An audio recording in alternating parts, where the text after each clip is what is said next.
പറയുന്നത് മൗലിക സ്വാതന്ത്ര്യങ്ങൾ എന്നുള്ള കാര്യമാണ്. അതായത് ഈ മൗലിക സ്വാതന്ത്ര്യത്തിൽ 6 കാര്യങ്ങളാണ് ഉൾപ്പെടുന്നത്. അതായത് 19A, 19B, 19C, D, E, G എന്ന് പറയുന്ന 6 കാര്യങ്ങളാണ് മൗലിക സ്വാതന്ത്ര്യത്തിൽ ഉൾപ്പെടുന്നത്. അതായത് 6 മൗലിക സ്വാതന്ത്ര്യമാണ് ഇന്ത്യയിലുള്ള ഓരോ ജനങ്ങൾക്കും ഇന്ത്യൻ കോൺസ്റ്റിറ്റ്യൂഷൻ പ്രൊവൈഡ് ചെയ്ത് കൊടുക്കുന്നത്. ഈ 6 മൗലിക സ്വാതന്ത്ര്യങ്ങൾ ഏതൊക്കെയാണെന്ന് ചോദിച്ചു കഴിഞ്ഞാൽ 19A എന്ന് പറയുമ്പോൾ അഭിപ്രായ സ്വാതന്ത്ര്യമാണ്. അതായത് സംസാരിക്കാനും എക്സ്പ്രസ് ചെയ്യാനുള്ള സ്വാതന്ത്ര്യമാണ്.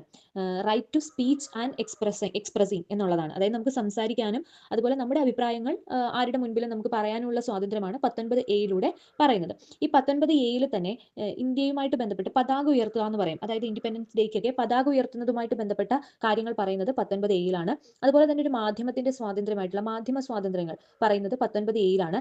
അതുപോലെ വിവരാവകാശത്തെ പറ്റിയിട്ട് ഇൻഡയറക്റ്റ് ആയിട്ട് പറയുന്നത് 19A ണെന്ന് പറയാം. അതായത് വിവരാവകാശത്തെ പറ്റി ഡയറക്റ്റ് ആയിട്ട് 19A പറയുന്നില്ല. പക്ഷേ ഒരു വ്യക്തിയുടെ സംസാരിക്കാനുള്ള സ്വാതന്ത്ര്യം, അറിയാനുള്ള സ്വാതന്ത്ര്യം, എക്സ്പ്രസ് ചെയ്യാനുള്ള സ്വാതന്ത്ര്യമൊക്കെയാണ് 19A പറയുന്നത്. അപ്പോൾ അത് ഇൻഡയറക്റ്റ് ആയിട്ട് നമ്മുടെ വിവരാവകാശത്തിലേക്ക് നിയമത്തിലേക്ക് നയിച്ച ഒരു ആർട്ടിക്കിൾ ഏതാണ് എന്ന് നമുക്ക് ഇൻഡയറക്റ്റ് ആയിട്ട്, അത് പരോക്ഷമായിട്ട് ചോദിച്ചു കഴിഞ്ഞാൽ നമുക്ക് പറയാൻ പറ്റുന്നത് ആർട്ടിക്കിൾ 19A എന്ന് പറയുന്ന ആർട്ടിക്കിൾ ആണെന്ന് പറയാൻ പറ്റും.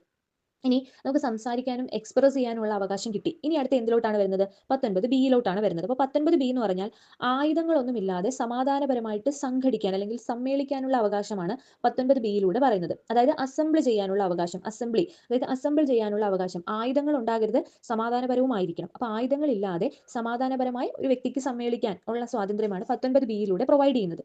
ഈ 19C വന്നാൽ സംഘടനകളും പ്രസ്ഥാനങ്ങളും രൂപീകരിക്കാനുള്ള സ്വാതന്ത്ര്യമാണ്. അതായത് അസോസിയേഷൻസ് ജനറേറ്റ് ചെയ്യാനുള്ള സ്വാതന്ത്ര്യമാണ് 19C പ്രൊവൈഡ് ചെയ്ത് കൊടുക്കുന്നത്. സംഘടനകളും പ്രസ്ഥാനങ്ങളും രൂപീകരിക്കാനുള്ള സ്വാതന്ത്ര്യം. അതായത് ഈ 19C ചൂട് പിടിച്ചാണ് സഹകരണ സംഘങ്ങളും ഒക്കെ രൂപപ്പെട്ടത് 19C ബന്ധപ്പെട്ടാണ്.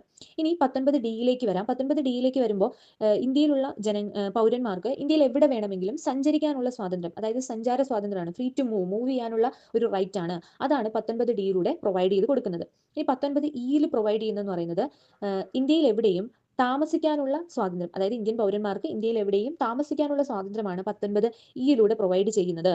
ഇനി 19F ഇല്ല. കാരണം 19F ഇല്ലാത്തതിന് കാരണം എന്ന് പറയുന്നത് 19F ഈ പറയുന്ന ആദ്യം, അതായത് മൗലിക അവകാശങ്ങൾ നിലവിൽ വരുന്ന സമയത്ത് നമ്മൾ പറഞ്ഞു സ്വത്തവകാശം ഉണ്ടായിരുന്നു. പിന്നീട് അത് ലീഗൽ റൈറ്റ് ആക്കി മാറ്റി. അപ്പോൾ ആ സ്വത്തവകാശം ഉൾപ്പെട്ടിരുന്നത് ഈ പറയുന്ന 19F ഉൾപ്പെട്ടിരുന്നത്. അപ്പോൾ പിന്നീട് അത് 44ാം ഭരണഘടനാ ഭേദഗതി പ്രകാരം 1978 ഒഴിവാക്കിയ സമയത്ത് അത് മാറി അത് 300A പോയി. അപ്പോൾ അതുകൊണ്ട് 19F നിലവിലില്ല. 19G ആണ് പിന്നീടുള്ളത്. അപ്പോൾ 19G എന്ന് പറയുന്നത് എന്താണ്?